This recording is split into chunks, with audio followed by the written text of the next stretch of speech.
আমাদের YouTube channel শুধু গল্প, সঙ্গীত ও আড্ডার জন্য।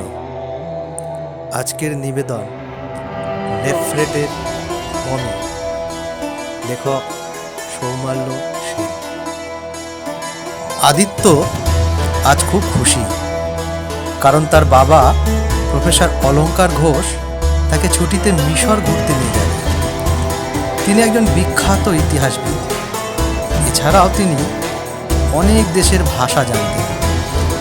ছোটবেলা থেকে আদিত্যর মিশরের পিরামিড, মমি, গুপ্তধন নিয়ে প্রচুর কৌতূহল ছিল।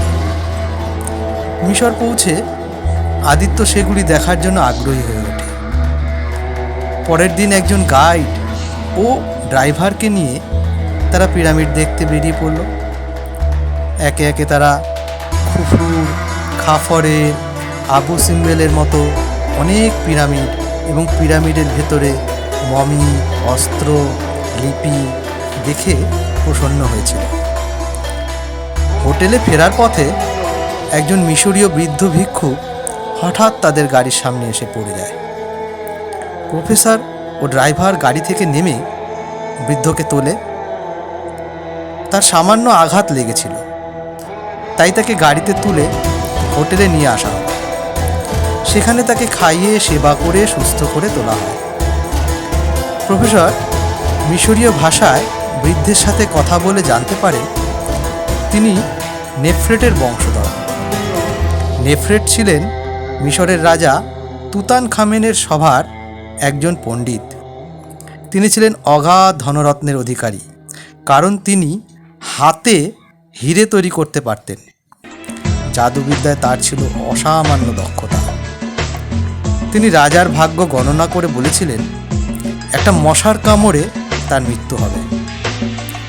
নেফ্রেটের মমি ও হীরা বানানোর কৌশল এখনও কেউ আবিষ্কার করতে পারেনি। সেগুলি একটি ধাঁধার মাধ্যমে তার বংশধরদের মধ্যে বেঁচে আছে। বৃদ্ধের কোনো বংশধর না থাকায় সে চাইছিল কোনো সৎ, নির্লোভ ও আদর্শবান ব্যক্তি মমিটি আবিষ্কার করুক।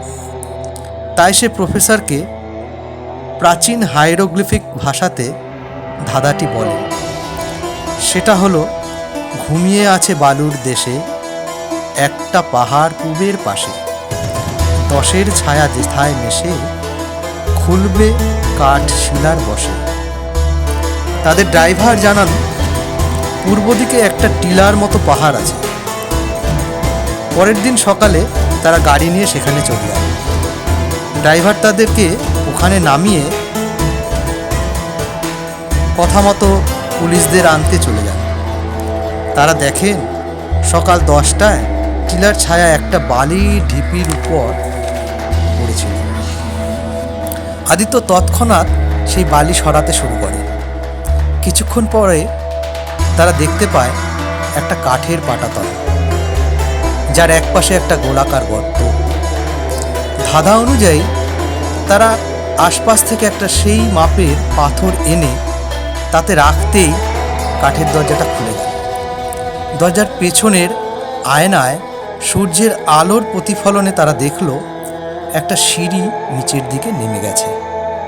এরপর তারা ধাঁধার পরের অংশটা মনে করল। নামবে সিঁড়ি পাতাল পানে, জাগবে মনি অবস্থানে, হীরার সূত্র গোপন আছে পাতায় পাতায় গাছে গাছে। ওরা সিঁড়ি দিয়ে নিচে নেমে দেখল একটা কুঠুরি। তার একপাশে রয়েছে একটা কাঠের বেড়ি। আদিত্য তার ব্যাগে রাখা যন্ত্রপাতি দিয়ে সেটাকে খুলতেই তারা অবাক হয়ে গেল। প্রচুর ধনরত্নপূর্ণ সেটা। ওরা সেগুলিকে সরাতেই চোখে পড়ল একটা সোনার কফিন। কফিনটির ঢাকনা খুলতেই তারা দেখতে পেল আরেকটা আশ্চর্য জিনিস। বৃদ্ধটি অস্থির হয়ে বলে উঠল, নেফ্রেট, আমার পূর্বপুরুষ। বলেই সে অসুস্থ হয়ে পড়ল। প্রফেসর তাকে নিয়ে সিঁড়ির দিকে চলল, আর আদিত্য লক্ষ্য করল কফিনের ঢাকনায় রয়েছে একাধিক প্যাপাইরাস পাতা। আদিত্য সেগুলোকে একটা প্যাকেটে ভরে সিঁড়িতে চলে এলো। তারা উপরে উঠে দেখল মিশরের একদল পুলিশ ও সরকারি আধিকারিক। প্রফেসর তাদের সমস্ত বিষয়টি খুলে বলে। তারা আনন্দিত হয়ে তাদেরকে সরকারি বাংলোতে এবং বৃদ্ধকে হাসপাতালে পাঠান। কিছু পুলিশকে সুড়ঙ্গ পাহারায় রাখা হয়। সন্ধেবেলায় সরকারি আধিকারিক ও বৈজ্ঞানিকরা তাদের সংবর্ধনা দেয় সংবাদ মাধ্যমের সামনে। আদিত্য বাংলোর গবেষণাগারে প্যাপাইরাসে বর্ণিত ফর্মুলা অনুযায়ী একটা হীরা বানাতে সফল হয়। এরপর সে হীরাটি নিয়ে চলে যায় হাসপাতালে বৃদ্ধকে উপহার দেওয়ার জন্য। বৃদ্ধটি সেই হীরা পেয়ে খুব খুশি হয় এবং ইহলোক ত্যাগ করেন। তার শেষকৃত্য সম্পন্ন করে আদিত্য ফর্মুলাটি ছিঁড়ে ফেলে তার সমাধিতে দিয়ে দেয় এবং মিশরের বিশেষ বিমানে দেশে ফিরে আসে।